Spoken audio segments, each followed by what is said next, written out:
اعوذ باللہ من الشیطان الرجیم بسم اللہ الرحمن الرحیم السلام علیکم ورحمۃ اللہ وبرکاتہ۔ اسلام سے قبل عرب کی حالت بہت بری تھی۔ ہر طرح کی برائی ان میں درجہ اتم موجود تھی۔ ان تمام برائیوں میں سے ایک برائی عورتوں سے بدسلوقی بھی تھی۔ عرب خواتین کو جانوروں سے بھی بدتر خیال کرتے تھے۔ عموماً ایسا ہوتا کہ بیٹی پیدا ہوئی تو زندہ درگور کر دیا جاتا، اور اگر کسی کو زندہ رکھتے تو اس کی زندگی محض ایک برتن کی سی تھی جسے استعمال ہی کیا جاتا ہے، مگر اس کو کوئی مقام حاصل نہیں ہوتا، نہ اسے کوئی حقوق حاصل ہوتے ہیں۔ مگر جب اس ظلمت کدے میں اسلام کا نور پھیلا تو اللہ تعالیٰ کے نبی نے عورت کو ماں، بہن، بیٹی اور بیوی جیسے قابل احترام مقام عطا فرمائے، اور اسے یہ مقام و مرتبہ اپنے گھر و معاشرے میں حاصل ہوا۔ ایک دن سرور کونین تاجدار مدینہ حضرت محمد مصطفیٰ صلی اللہ علیہ وآلہ وسلم کی نظر حضرت داہیہ کلبی پر پڑی۔ آپ علیہ السلام نے حضرت داہیہ کلبی کے چہرے کو دیکھا کہ اتنا حسین نوجوان ہے۔ آپ علیہ السلام نے رات کو اللہ تعالیٰ کی بارگاہ میں دعا مانگی، یا اللہ، اتنا خوبصورت نوجوان بنایا ہے، اس کے دل میں اسلام کی محبت ڈال دے، اسے مسلمان کر دے، اتنے حسین نوجوان کو جہنم سے بچا لے۔ رات کو آپ صلی اللہ علیہ وسلم نے دعا فرمائی۔ صبح حضرت داہیہ کلبی رضی اللہ تعالی عنہ آپ علیہ السلام کی بارگاہ میں حاضر ہو گئے۔ فرمایا، حضور علیہ السلام، میں ایمان لانا چاہتا ہوں، اللہ کے نبی، میں مسلمان تو ہو جاؤں، لیکن ایک بات کا ڈر ہر وقت لگا رہتا ہے۔ ایک گناہ میں نے ایسا کیا ہے کہ آپ کا اللہ مجھے کبھی معاف نہیں کرے گا۔ آپ علیہ السلام نے فرمایا، اے داہیہ، بتا تو نے کیسا گناہ کیا ہے؟ تو حضرت داہیہ کلبی نے کہا، یا رسول اللہ، میں اپنے قبیلے کا سربراہ ہوں، اور ہمارے ہاں بیٹیوں کی پیدائش پر انہیں زندہ دفن کیا جاتا ہے۔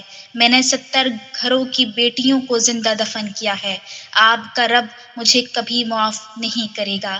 حضرت داہیہ کلبی فرمانے لگے، یا رسول اللہ، میرے گھر اولاد کی خبر متوقع تھی، اور مجھے کسی کام کی غرض سے دوسرے ملک جانا تھا۔ میں نے جاتے ہوئے بیوی کو کہا کہ اگر بیٹا ہوا تو اس کی پرورش کرنا، اگر بیٹی ہوئی تو اسے زندہ دفن کر دینا۔ میں بہت عرصے بعد گھر آیا تو اس نے دروازہ پر دستک دی۔ اتنے میں ایک چھوٹی سی بچی نے دروازہ کھولا اور پوچھا، کون؟ میں نے کہا، تم کون ہو؟ تو وہ بچی بولی، میں اس گھر کے مالک کی بیٹی ہوں۔ آپ کون ہیں؟ داہیہ فرمانے لگے، یا رسول اللہ صلی اللہ علیہ وسلم، میرے منہ سے نکل گیا، اگر تم اس گھر کی بیٹی ہو تو میں اس گھر کا مالک ہوں۔ اے اللہ کے نبی، میں نے بیٹی کو دھکا دیا اور جا کر بیوی سے پوچھا، یہ بچی کون ہے؟ بیوی رونے لگی اور کہنے لگی، داہیہ، یہ تمہاری بیٹی ہے۔ یا رسول اللہ، مجھے ذرا ترس نہ آیا۔ میں نے سوچا میں قبیلے کا سردار ہوں، اگر اپنی بیٹی کو دفن نہ کیا تو لوگ کہیں گے ہماری بیٹیوں کو دفن کرتا رہا اور اپنی بیٹی سے پیار کرتا رہا۔ یا رسول اللہ، وہ بچی بہت خوبصورت، بہت حسین تھی۔ میرا دل کر رہا تھا کہ اسے سینے سے لگا لوں، پھر سوچتا تھا کہ کہیں لوگ بعد میں یہ باتیں نہ کہیں کہ اپنی بیٹی کی باری آئی تو اسے زندہ دفن نہیں کیا۔ میں گھر سے بیٹی کو تیار کروا کر نکلا تو بیوی نے میرے پاؤں پکڑ لیے، داہیہ، اسے نہ مارنا، داہیہ، یہ تمہاری بیٹی، ماں تو آخر ماں ہوتی ہے۔ میں نے بیوی کو پیچھے دھکا دیا اور بچی کو لے کر چل پڑا۔ رستے میں میری بیٹی نے کہا، بابا، کیا مجھے نانی کے گھر لے کر جا رہے ہیں؟ بابا، کیا مجھے کھلونے لے کر دینے جا رہے ہو؟ بابا، ہم کہاں جا رہے ہیں؟ یا رسول اللہ، میں بچی کے سوالوں کا جواب ہی نہیں دیتا تھا۔ وہ پوچھتی جا رہی تھی، بابا کدھر چلے گئے تھے؟ کبھی میرا منہ چومتی، کبھی بازو گردن کے گرد لے لیتی، لیکن میں کچھ نہیں بولتا۔ ایک مقام پر جا کر میں نے اسے بٹھا دیا اور خود اس کی قبر کھودنے لگ گیا۔ آقا کریم علیہ السلام داہیہ کی زبان سے واقعہ سنتے جا رہے ہیں اور روتے جا رہے ہیں۔ میری بیٹی نے جب دیکھا کہ میرا باپ دھوپ میں سخت کام کر رہا ہے تو اٹھ کر میرے پاس آئی، اپنے گلے میں جو چھوٹا سا دوپٹہ تھا وہ اتار کر میرے چہرے سے ریت صاف کرتے ہوئے کہتی ہے، بابا دھوپ میں کیوں کام کر رہے ہیں، چھاؤں میں آ جائیں۔ بابا یہ کیوں کھود رہے ہیں، بابا گرمی ہے، چھاؤں میں آ جائیں۔ اور ساتھ ساتھ میرا پسینہ اور مٹی صاف کرتی جا رہی ہے، لیکن مجھے ترس نہ آیا اور میں نے قبر کھود لی اور اسے اس گھڑے میں ڈال دیا۔ یا رسول اللہ صلی اللہ علیہ وآلہ وسلم، میں ریت ڈالتا گیا، مجھے اس کی باتیں سن کر بھی ترس نہیں آیا۔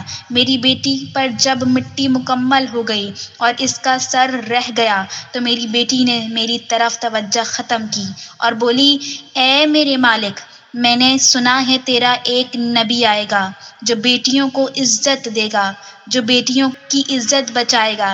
اے اللہ وہ نبی بھیج دے، بیٹیاں مر رہی ہیں۔ پھر میں نے اسے ریت میں دفنا دیا۔ جب حضرت داہیہ قلبی نے سر اٹھایا تو دیکھا حضور علیہ السلام زارو قطار رو رہے ہیں کہ آپ کی ریش مبارک تر ہے، مصطفیٰ رو رہے ہیں۔ حضور صلی اللہ علیہ وسلم نے فرمایا، ہاں تیرا گناہ زمین و آسمان سے بھی بھاری ہے، لیکن اللہ کی رحمت ہر شے پر چھائی ہوئی ہے۔ آپ علیہ السلام نے فرمایا، جس نے 2 بیٹیوں کی کفالت کی، انہیں بڑا کیا، ان کے فرائض ادا کیے، وہ قیامت کے دن میرے ساتھ اس طرح ہوں گے جس طرح شہادت کی اور ساتھ والی انگلی آپس میں ہیں۔ وہ تو قدیم عربوں کی حالت تھی، مگر آج کے ماڈرن اور جدید کہلانے والے دور میں بھی بیٹی کو بعض جگہ ایک بوجھ سمجھا جاتا ہے اور بعض جگہوں پر اس کے حقوق سے محروم کر دیا جاتا ہے۔